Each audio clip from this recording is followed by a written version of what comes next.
Good evening po mga kabingwit. Meron po akong binuksang isang makina dito. Ayan o. Ayan. Hmm. Ayan. Ito po siya o. Ayan. Ayan. Yung makina na aking binuksan. No? Ang problema po nito mga kaibigan. Ito po. Ayan ha, ipopokus lang natin ha. Ang problema po nito mga kaibigan, napuwersa po ito. No? Napuwersa at nakikita niyo ba yung bungi na yan? Ayan no? Kulang siya ng ipin dun.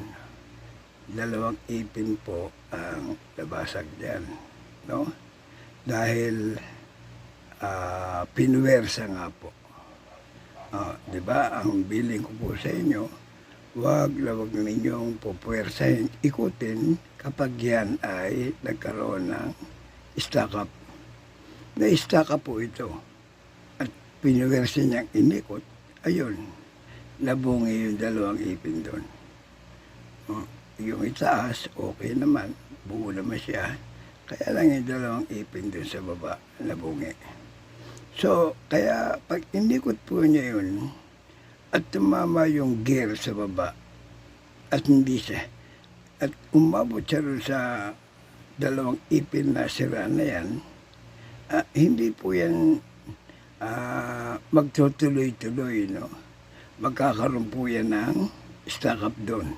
Kasi nga po, yung ipin ay nalubak doon sa 2 ipin na bungi na yun.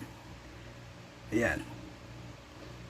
Tandaan po natin, huwag po nating pupuwersahin kapag po nagkaroon ng stack up. Okay po, buti na lang at napalitan natin, inihanap ko po ng kasukat yan. No? Dahil sabi ko nga sa inyo, marami po akong mga piyesa dyan. Ayan o. Ayan. Kita nyo? Ayan o. Marami po tayong piyesa at mapalad naman siya at nagkaroon ng kasukat. Kasi po, ang labanan dito, kapag kayo po ay nagpagawa sa akin ng ganito na gear, basag ang ipin o pudpud ito, ihahanap. Kaya nga po, kailangan ko lang